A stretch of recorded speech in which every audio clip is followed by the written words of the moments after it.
Remember growing up as a kid? Being afraid of the dark? Every child at one point at their time had to have a nightlight on in their room. You'd never really know why you were afraid of the dark. Of course, you didn't believe that there was a killer like Jason under your bed or the boogeyman in your closet, but you were afraid anyway. As you grew older, you began to realize of how irrational that fear really was, and you turned off the nightlight. Yet, even with your newfound courage, you were still a little nervous, just a little anxious. You would just close your eyes and hope that sleep will take you away from the darkness as soon as possible. Trust me though, you have every reason to be afraid, even if you don't know it. Your subconscious does. To not even fear that the dark is ignorant. You see that there is no boogeyman or slasher waiting for you in the dark, but there is something far more sinister. Your subconsciousness knows it is coming to take you, and as a defense, wakes you and makes you aware. No one really knows what it is. It can't harm you in the light. In fact, it can't harm you when you're simply aware of it. That is why you wake up at a random odd, sometimes repetitive hours. You see, that nightlight is your only permanent defense against it. Unfortunately, your fear makes it stronger. It feeds on your terror and it gains power. You lose the ability to fight it off. Eventually, it will take you away to an unknown land. Some people go peacefully, and as legend has it, are taken to paradise of sport or sorts, where they experience true happiness for eternity. For people, well, most though, their fear was too much. They struggle when they attempt to take them, and it doesn't like that. They are taken to a much darker place, built entirely out of what they fear the most. Don't worry yourself though. You still have a while before it takes you away. But perhaps it is waiting for you right now. You may not already have all the power in its needs, but at that moment, when you fall asleep, you're known to for the talking. If I can offer you any comfort at all, though, I'll give you some advice. Never forget your nightlight. And that, my little pretties, was The Nightlight, a creepypasta. My final thoughts on this story? This story, I actually, gonna say right now is that this actually is a really interesting creepypasta. So I am going to sit here and state, some certain reasons as of what this story really is. Now, I know this is an older story, actually. I think this came out in 2012 or maybe 2013. I'm not really sure, but it's around that time. And that was way back then. So I would have to say right now is this honestly was pretty creepy.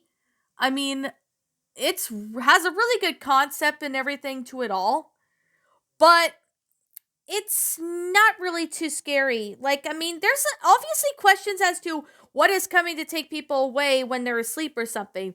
Well, we obviously know it's not like a serial killer or something like that. But I have a feeling maybe it's just some, I don't know, maybe some sleep paralysis figure that people see. I don't know. That this story kind of leaves me a bit confused at times, but I really have to say right now is that it's a pretty good one. What the creepiest, it's probably not the creepiest thing or story I've ever seen in the world, but it sure does bring a lot of good concept to what actually is going to really happen.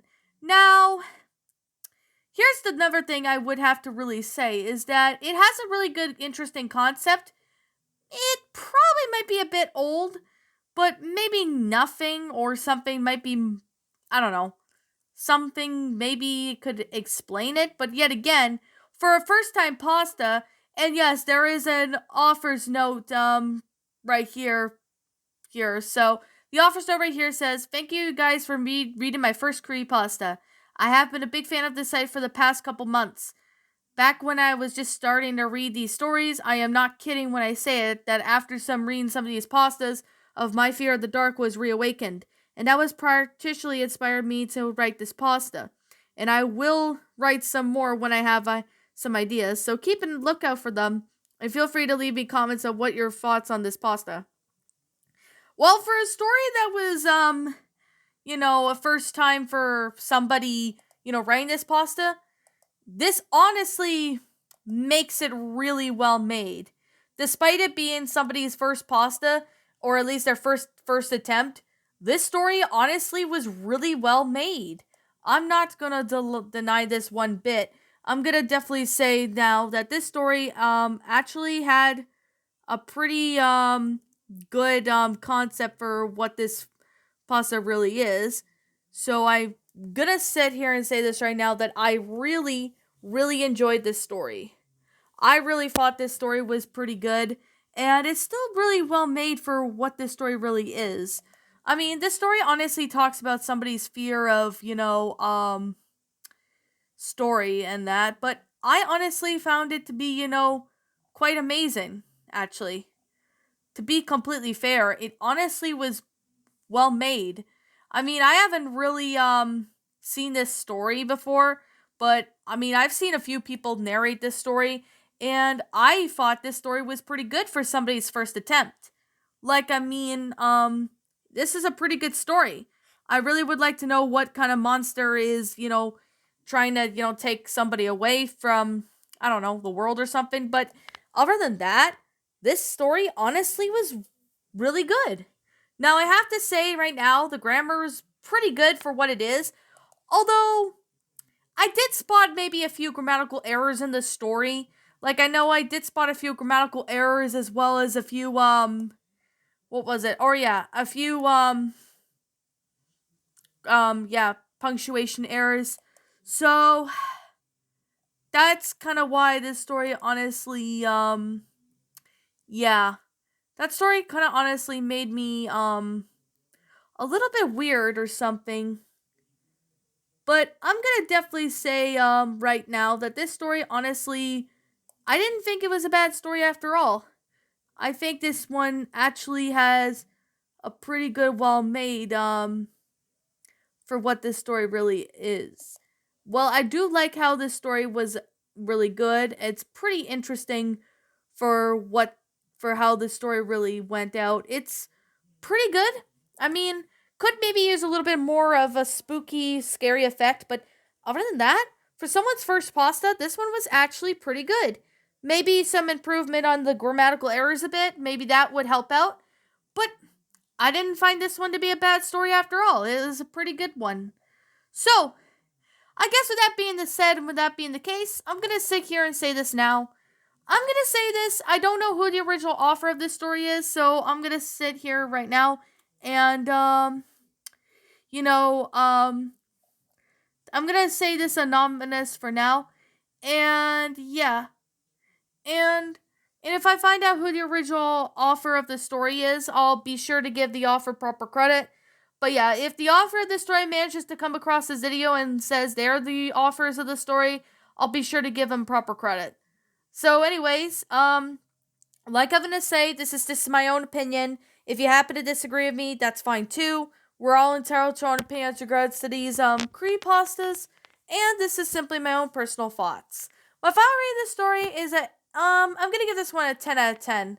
A really short and sweet creepypasta. It's definitely a good one, especially for someone's first time, writing this story. I honestly think this one is pretty good. The grammatical errors could be fixed up though, so yeah, I would recommend the person use Google Docs because Google Docs can easily, help fix, some grammatical errors in that. But yet again, still pretty well made story for a first timer. So, anyways, what did you guys think about this story? Did you all enjoy it? Did you all not? Also, what you have done personally to help make this story a lot better? Feel free to let me know what your thoughts are down in the comments below. I'm the Queen of Lions. Thank you so much for watching today's episode.